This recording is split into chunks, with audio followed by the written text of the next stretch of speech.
그리고 지금 어제도 JTBC 보도가 나왔지만은 네. 삼부토건 관련해서 삼부토건 실소유주 로비 의혹. 그 서울구치소에 계속 있고 싶다. 네, 넉 달 정도 결국 있었다는 거 아닙니까? 결과적으로는. 그리고 그 2달 대법 판결 나기 2달 전에 네. 동부로 갔다고 하는데 아니 근데 서울구치소랑 동부랑 네. 보면 동부는 새 건물이라 방실 자체는 더 좋아요. 근데 운동장이나 뭐 이런 게 잘 없죠. 아, 그렇죠. 좁아요. 신축. 높아. 신축이라 네, 네. 굉장히 높아요. 쭉. 근데 서울구치소는 이제 운동하는 곳이라든지 뭐 이런 데들은 있지만 네. 방실 자체는 굉장히 오래된 곳이거든요. 아, 그래서 어떤 편의가 있었는지 모르겠는데 아마도 그 편의는 그러면 공간상의 편의도 있었겠지만 이건 그냥 추정입니다. 단순히 주죠. 뭐 몇 가지가 있을 수 있어요. 네. 하나는 그 서울구치소와 동부구치소에 이 나가서 소일할 수 있는 거리가 있느냐의 차이가 있어요. 그러니까 노역장을 나간다든지 또는 뭐 교육을 받는다든지 하면서 시간을 어쨌든 보낼 수 있는 제빵 기술이나 코딩이라도 배우면서 시간을 보낼 수 있는 프로그램이 네. 어느 정도 있느냐의 문제가 하나가 있고 그 다음에 두 번째는 인적 편의를 봐주는 사람이 있느냐의 문제가 있겠죠. 아하. 그 인적 편의에 봐줄 수 있는 그런 시스템을 네. 갖추고 있다고 하면 인적으로 나오면 안 이렇게- 되겠죠, 거기서? 그렇죠. 그럼 편한 거예요. 아. 아니 종종 저희도 피고인들이 예. 또는 피의자들이 재판받고 있는 수용자들이 변호사한테 저 여기 계속 여기서 재판받을 수 있게 좀 해주세요. 그런 얘기가 있어요. 예, 네. 또는 여기서 기술 자격증을 받았으면 좋겠습니다. 프로그램이 계속 진행되고 있으니까. 네. 그러니까 여기서 이 프로그램 다 끝내고 자격증을 받을 때까지는 이 구치소에 있었으면 좋겠습니다. 이렇게 얘기하는 사람들도 있어요. 그 다음에 같은 호실에 누가 있느냐의 문제. 예. 근데 이 양반은 이제 혼자 있었다는 거거든요. 근데 아마도 그 동부로 갔을 때 혼거가 될 수도 있어요. 여럿이 같이. 그러니까 그렇네요. 이제 여러모로 본인이 이쪽에 있었던 게 편했다라는 거잖아요. 네. 그 산부 아들, 네. 예, 회장님 아들. 맞아요. 그래서 조모 씨. 뭐 라임이랑 또 연관돼 있는 라임 펀드랑. 그러니까 이거를 쭉 보면 아 저렇게 끼리끼리 다 헤쳐먹었구나라는 생각이 딱 들지 않겠어요? 이게 국민들은? 여기까지 이제 확장이 되고 있고. 예, 멋쟁 해병 단톡방에서 시작된 파장이 네. 길게 이어지고 있으면서 국민들은 말하자면 지금 보는 심정은 뭐냐면 지금 네. 우리 국민들이 굶어 죽고 있지는 않지만 마리 앙뚜아네트가 아니 고기가 그 뭐 빵이 없으면 고기를 먹지라고 얘기했던 끼리끼리 다 헤쳐먹고 있구나. 자기들끼리 궁정에서 네. 그 느낌을 강하게 받고 있습니다. 이 멋쟁 해병으로부터 시작해서 김건희 여사의 디올백 등등등 하면서 그리고 한편으로 보면 그 국민의힘 전당대회를 보면서 네. 지들끼리 또 다 헤쳐먹고 있었구나라고 하는 생각을 하게 돼요. 뭐냐면 댓글 부대도 네. 지금 보면 언론들이 많이 의혹을 제기하는 건 김건희 댓글 부대와 한동훈 댓글 부대가 따로 있었냐. 그거 전부 다 수사해야 되는 거 아니냐라는 그런 얘기고. 얘기합니다. 그다음에 오늘 아침 CBS 김현정 나와가지고 토론하다가 예. 패스트트랙 건 그 국회 선진화법 건으로 국회 선진화법 건으로 소위 빠루 네. 사태 2019 때, 년에. 예, 2019년 빠루 네. 사태 때 지금도 재판 진행 중인데 공소를 취소해달라라고 한동훈 법무부 장관한테 예. 나경원 부탁했다는 의원이 거예요. 부탁했다는 거 아니에요. 예. 그 얘기를 했어요. 한동훈 후보가. 그러니까 이거는 얘기를 뭐야? 했어요. 그 다음에 예. 한동훈 나는 뭐 갖고 있는 게 없는 줄 아냐? 내가 알고 있는 걸 이러다 다 죽어. 얘 까면 정부가 무너진다 이렇게 얘기를 했죠. 오징어 게임도 아니고. 예. 예. 그러니까 자기들끼리 다 약점 하나씩을 쥐고 있는 거예요. 영화 같아요. 전 이런 거 보면 이게 뭡니까? 이게? 이 영화로도 안 될 것 같아요. 영화로 시리즈. 무슨 이 OTT 이 시리즈는 시즌제로 해서 시리즈물인데 이 시리즈물의 장르가 막장 드라마인지 치정극인지 아니면은 무슨 뭐 판무파탈 얘기인지 정치 드라마인지 굉장히 아니면 미녀는 괴로운지 전신 성형 끝에 미녀가 되는 미녀는 괴로운지 장르는 굉장히 헷갈립니다. 진짜 별의별 얘기까지 할 수밖에 없는데 지금. 제가 지금 이렇게까지 네. 그 얘기를 하고 있는데 아직도 1000명을 못 넘어서 있습니다. 많이들 지금 들어오세요. 달리겠습니다. 여러분들 빨리 공유 좀 해주십시오. 공유 좀 해주시고요. 네. 자, 이게 3부 토건 얘기가 나왔으니까, 그러니까 네네. 이게 멋쟁 해병에서 작년 이제 5월에 공개했던 그 내용 중에 내일 3부 체크해 볼게 이렇게 얘기가 나온 거 아니겠습니까? 네. 그랬더니 그 3부가 골프 3부 체크했다. 뭐 이런 또 야간 야간을 3부. 음. 골프 안 쳐서 야간은 저도 모르는데 야간에 네. 3부라고 부르지는 않는다 그러던데요. 뭐라 불러요? 몰라요. 저도 야간이 골프를 안 쳐서 잘 모르는데. 전혀 모르는데요. 근데 그 3부 체크해 보니까 그 얘기 나온 다음에 우크라이나 예, 영부인이 예, 오고 예. 그 다음에 젤렌스카가 오셨죠. 예, 영부인 오고 그 다음에 그 이후에 막 올라. 그래서 1,000원대였던 게 8월까지 가니까 5,000원까지 올라요. 이걸 보면서 이게 3부 토건 주가와 그 주식과 뭔가 또 연관되어 있는 뭐가 있지 않을까? 3부랑 같이 뭐가 있었던 게 아니냐. 근데 의혹. 이제 의혹이 있었는데 예. 그 3부 아까 말씀드리는 그 3부 회장 아드님이 구치소 로비 뭐 이런 게 있었잖아요. 근데 또 저는 그게 하필이면? 김영철 소위 김스타가 언급된 네. 녹취도 있었잖아요. 아 예. 근데 뭐 그 건은 뭐 이렇게 그 구치소 그때 구치소 관련된 얘기를 하면서 그 건은 좀 부탁하기는 좀 민망하지 뭐 이런 식으로 쓱 무마하고 넘어가는 것도 있거든요. 그럼 그건 또 뭔지 그것도 궁금해 죽겠어요. 김영철 검사에게 부탁하려고 했던 건 예. 그건 뭘까? 뭐냐? 이건 뭘까요?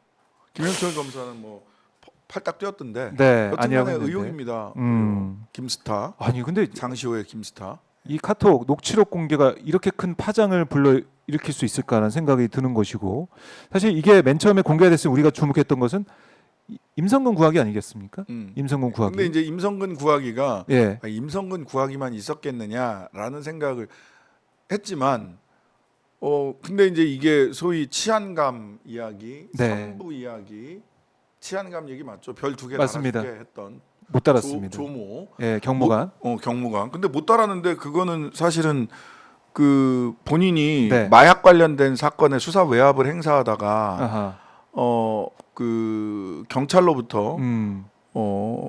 징계를 받을 수 있어서 그게 인사혁신처까지 갔다가 인사혁신처에서는 또 불문결정 그러니까요. 묻지 않는다 이렇게 네. 되고 사실 직권 경고를 하게 됐단 말이에요. 윤희근 경찰청장이 청장이 직권 경고를 하면서 이 사람이 이제 사실은 진급할 수 없었던 거죠. 하지만 실제로는 옷을 벗어야 될 사건일 수도 있지 않았을까. 근데 네. 윤희근 청장도 인사혁신처의 징계를 이렇게 의뢰를 했던 거였잖아요. 맞아요. 근데 인사혁신처에서 불문 결정이 났어. 그럼 네. 윤희근보다 센 사람이 개입한 건 아닐까?라는 추가적인 의문이 드는 거죠. 그렇네요. 그러니까 이게 뭐 치안감 승진 내지는 또 구명, 임성근 구명, 네.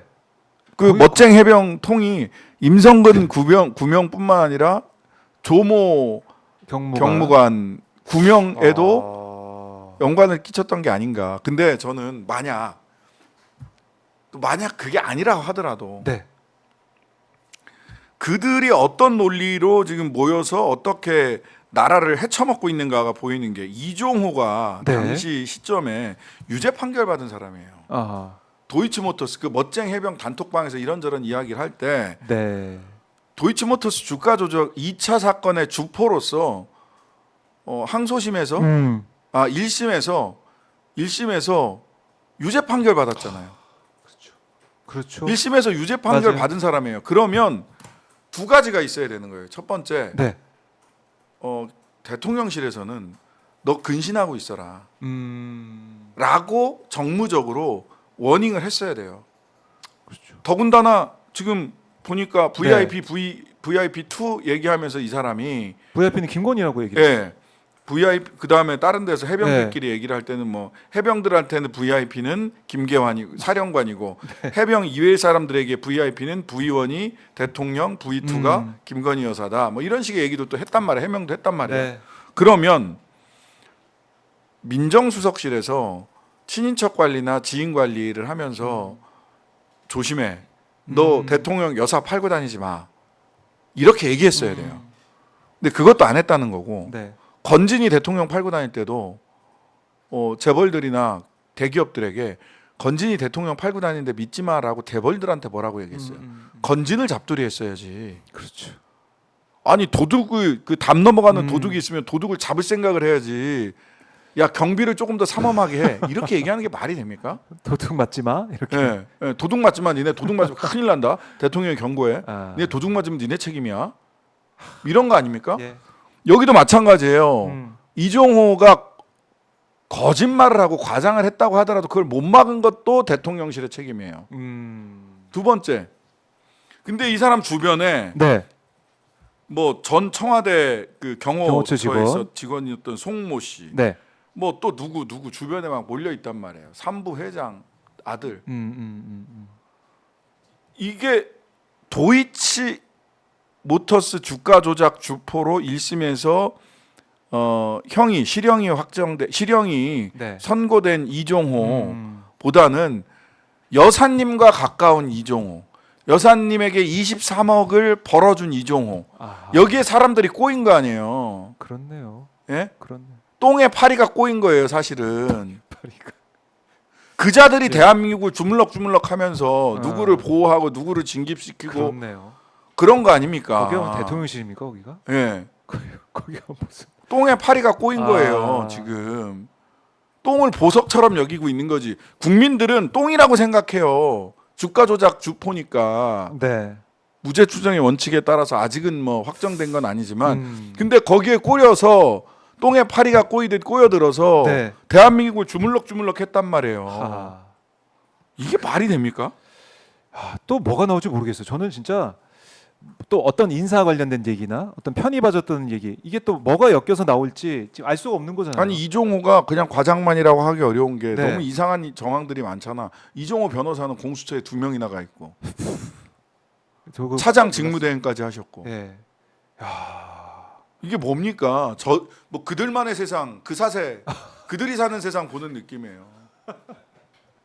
그것도 약간 진짜 이 희극처럼 느껴지는 예. 그 드라마 한 편을 보고 있는 것 같은데 자, 이 사안들 다 정리하려면 결국에는 뭐 특검밖에 없는데 특검 해야죠. 특검 해야 되는데 네. 계속해서 거부권 행사할 거 아니겠습니까? 이거 뭐 더 어떻게- 세게 갑니다. 더 세게? 아니, 이거는 예, 어떻게 해야 말하자면 일단 지치지 말고 가야 되고요. 네. 저는 올 가을까지 계속 빌드업 해가야 된다고 생각을 해요. 돼요? 계속 빌드업 해가야 된다고 생각을 하고 네. 저희들은 뭐 최혜병 특검이 재의결이 되어야 한다라고 생각을 하고 재의결을 위해 노력을 할 겁니다. 네. 그런데 재의결이 되지 않을 경우에는 윤석열 특검으로 간다. 윤석열 특검으로 간다. 예, 윤석열 특검 법안을 다 마련을 해놓고 있고 그래요?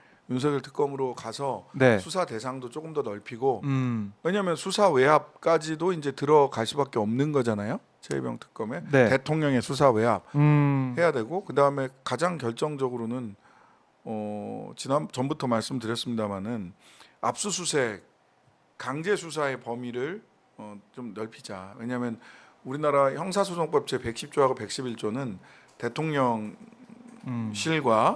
그다음에 군부대 군사 네. 맞아요. 시설은 관리자의 허가가 있어야 압수수색할 수가 있게 돼 있거든요. 근데 최혜병 사건의 특징은 뭐냐? 대통령실과 군사시설에서 일들이 벌어졌다는 거예요. 따라서 관리자의 허가 없이 압수수색할 수 있는 이 권한까지를 명기해서 특검법을 발의를 해야 된다. 네.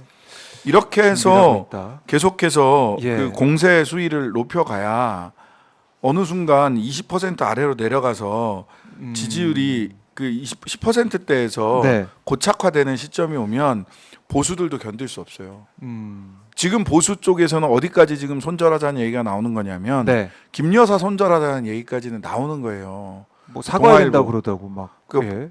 이 수렁에서 벗어나야 된다. 아. 이런 논설이 계속 나오고 있습니다. 동아일보, 조선일보 아직 중앙까지는 안 갔는데 동아일보, 조선일보 보면 김 여사 손절각이에요.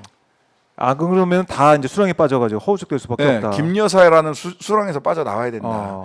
이게 선거 직전에도 이런 얘기가 나왔죠. 그렇죠. 아크로비스타로 가야 된다. 네네. 이런 얘기들이 기억나요. 나왔잖아요. 예. 지금 김 여사 손절각으로 가고 있어요. 현재까지는 김 여사 손절각으로 가다가 어느 시점에서는 저는 윤석열 손절각으로 대통령 손절각으로 보수가 움직일 개연성이 있다라고 봅니다. 박근혜 때 봤듯이. 예, 봤듯이 예. 한 방에 움직입니다. 그렇게 움직이면 60여 명의 국회의원들이 그때 탄핵으로 돌아섰잖아요. 맞아요. 대통령은 임기가 5년이니까 한 번 하고 말 수 있지만 본인들은 앞으로 2년 뒤에 지방선거가 있고 그 다음에 총선이 있고 대선이 있고 그 다음에 총선이 있어요. 그렇죠. 그럼 이 연속되는 3년의 선거에서 네. 보수가 전부 괴멸할 거냐라는 것에 대해서 네. 물론 그것을 원하는 국민들도 계시겠지만 아. 보수 스스로가 자구책을 찾지 않으면 비상구를 찾지 않으면 네. 그냥 그런 뭐 이렇게 시기가 올 거다라고 저는 봅니다. 소멸될 수밖에 없는 상황이다 판단하면 뭔가 다른 생각할 거다라는 거고요.